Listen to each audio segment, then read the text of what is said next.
Morning world, Hippy Trev here. Wow, what a day yesterday. What an outcome, huh? Firstly, big thank you, Christian Clary, for the emails, giving me the full confidence to do that front timing cover. That was brilliant, mate. I mean, I was literally looking at a motor out and just to do the sump, and yeah, that was a really good trick. Been watching Rain Man Ray for quite a while, and I see the way he puts, the way he puts his cars back together using the silicate and all that. So with Christian's emails and a bit of Rain Man, between the two of you, gave me the confidence to do that front timing cover. And yeah, not a leak, not a drop. It's no water leaks, nothing. It's just brilliant. So thank you very much. That's a big thumbs up for that one. That's a job learnt that I've never done before. The starter motor, that came out of a VB Commodore, bought off eBay for I think it was $110 or $120, posted or something from Victoria. Bolted straight in, and sounds perfect. Best starter motor I've ever had in the car, so that's wonderful, and that was only 120 bucks. Okay, no more money to be spent on this motor. This motor is a dead unit. There's no way around that. I'll get to why it's now a dead unit and what I think went wrong in this whole braking procedure, and why it's got the tick. And I think we all do know that when you've got a tick, it's a death knell, and that motor is pretty much dead. So, now in saying that, I remember a few videos I said quietly, I think the boat's about to start to make a little bit more content, and I was sort of half joking. I think Brother Ross said, oh yeah, no, yeah, mate. I think Brother Ross messaged back, yeah, mate, she's been quiet for a while and hasn't done anything, and you know, nothing's going on. Because I think the bike got a fair bit of attention in that time, and she's getting, you know, she might be getting a little bit jealous, and sure enough, the boat made some content, and here we are to where we are today, and what is going on. My best friend El's down in Brizzy just said quietly, oh, why don't you just park the boat up and go buy something else? And I was like, oh, what? Seriously? How can you even say that? Anyway, I'm actually standing here the next morning, and I'm actually standing out here. I'm looking at the boat. It's got no grill in it, no headlights in it, bits of motor everywhere, and I'm like, you know, fuck. Maybe she's right. Maybe it's time to just let go and get something completely reliable. I know one of my kids would love me to do that. Dad, finally, a car. Anyway. Yeah, I was seriously looking at the boat like, fuck, is it time to let it go?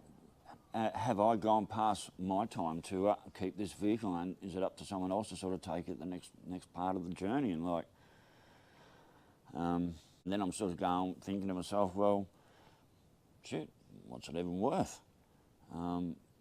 You know, like seriously, in real cash dollars, someone rolls up, buys the boat, takes it out of my hand, cash dollars, what would this car actually really be worth? And then straight after that, I thought, fucking hell, no one's going to want to buy this. They know it's history. Well, the car so much. And it was like, I was seriously thinking, fuck, you know, is El's actually right? Should I just be letting the girl go? Should I be like, fucking go, bros?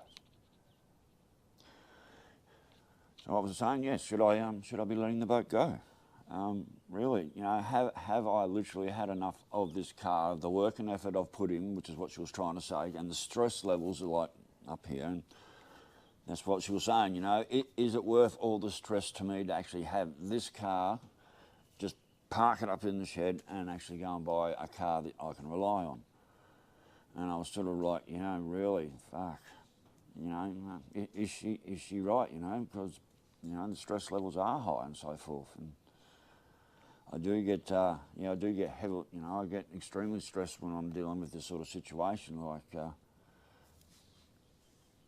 I've got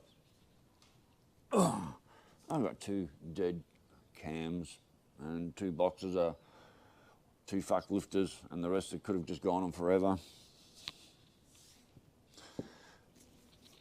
So yeah, you know, was El's actually right? Is it time to let the boat go? And And then someone else also said in the comments before, I don't know what stage we were at, and someone said, oh, why don't you just sell the motor and go and get another one? And my first thought was straight away there too was, no one's going to buy this motor. They know how many problems. I couldn't sell this motor to anybody. No one would want this motor. It's got problems. So, and that's what I'm saying, like, this is actually a dead motor. There's no more I can do for this motor. The only thing I've got left to do on this is basically get my timing set right.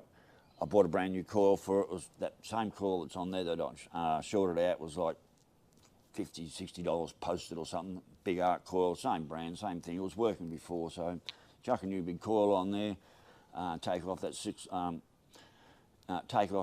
12 volt coil that's supposed to run on the ballast line. They're not supposed to have a constant 13, 14 volts pumped into them. So basically I'm not even going to drive the car around till the new coil gets here. There's no point cooking that coil out. And that's an easy fix. And I think, yes, at the end of the day, what I'm going to do is I'm just going to drive this motor out and look for another motor in the meantime. They're around. We all know the auto's a bit shot as well. We found that piece of clutch plate sitting in the pan. So we know the auto's, it's on a limited lifespan as well. And between that and probably between that and another load probably being chewed off and lifter eaten out, I'll just nurse the girl around and she can do a few trips here and there, maybe bungee back to do a gas run, things like that, and I'll just run this motor out. And in the meantime, look for another motor. And like combination, I might try and buy a motor and transmission complete, and hopefully in good running order. It's an easy transplant. It's a couple of days work. The biggest part being probably changing the sumps over, because I'll have different sumps more than likely.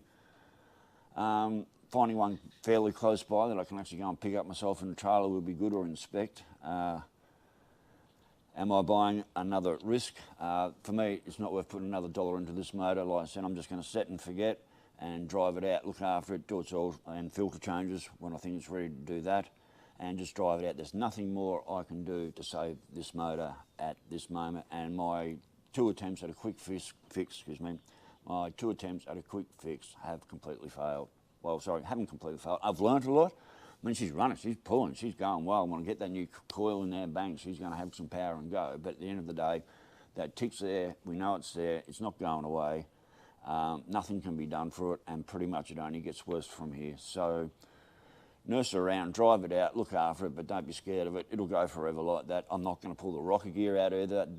I think that was an interesting move driving around in the V7. I've got a few interesting comments about, being that, the new improved Holden V7. Well, actually, it actually ran worse, and I don't think it was doing any favours. And like someone else said, spark hitting the empty cylinders, like, firing on that piston, I could burn a hole in the top of that piston. Like, it wasn't good, Long term would have been an early death.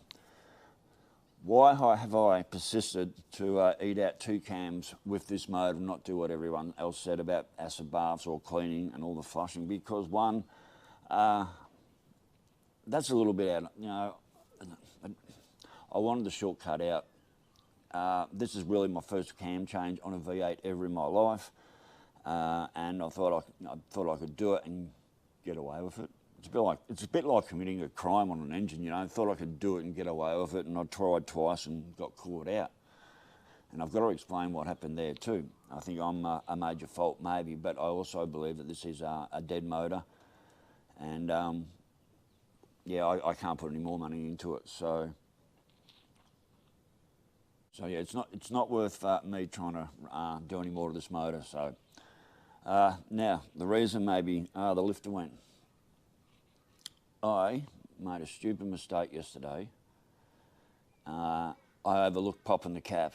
After the thermostat had opened, the water dropped, the temp gauges went down, and I overlooked that step of popping the cap, refilling the radiator, and that's why she got so hot, and that's why the run-in actually, I jumped in and drove it down the street, and that's why the run-in ended soon, but I also think that it wouldn't have made any difference. Whatever's going to happen with that motor, it's just done it again, and whether I shut the run-in down early or managed to run it through, I think I still would have ended up with the same tick. So, but overheating that engine. It got hot, it didn't go, well it did, it got hot, there's no bullshit about that. Not to explosion, not like the gauges, they weren't off the gauge, but they were up there, and I knew, you know, once the water got circulating, it did bring it down a bit, but there wasn't enough in there to bring it down enough. Luckily we stopped, put that couple of litres in that we did, got it home. I've driven around a couple of times, temp's beautiful, doesn't move, it's running perfect. And that's, I was sort of getting back to the whole bottom end of this motor is there's not a rattle, there's not a clunk, the oil pressure's brilliant. That's why I kept going on the 2 cam changes I've now done. So it's eaten its third, but that's why I kept going on the quick cam changes, trying to get out of it, because the bottom end on this motor is so good. I had to just have another go, and I didn't want to do the whole park and piston rod and crank out and ship it off. I just did not want to go that route, and I don't think I ever will. So, bottom of the line is, I'm looking for a new motor and transmission. That's it. That's the conclusion. I don't see myself buying another car. Run this one out. She'll drive around. Hopefully find the motor that I'm looking. Hopefully find the motor and transmission I'm looking for. Couple of day changeover. Boom. Boat's back on the road. Back and then back to normal maintenance and keeping it running. And hopefully no more content. The plan is I'm just going to drive this car as it should be driven. Tick or no tick. Can't get away from it now. That's done. And I'm just going to look for another motor and transmission, and that's pretty much it. That's all I need to do. I could get 6 months like this, I could get a year, I could get 2 weeks, who fucking knows. So we'll see how long she goes, but I'll look after it and I'll do the right thing. I certainly won't be bagging it up or anything, and I'll just treat it with a lot of respect, and we'll see how long it lasts before it doesn't like it anymore. And hopefully in between now and that time, I can find a motor and transmission that'll just straight in, job done, bother up, go again, and I'm back on the road. So anyway, well, stay safe, keep your knees in the breeze, and I will catch you later. Bye.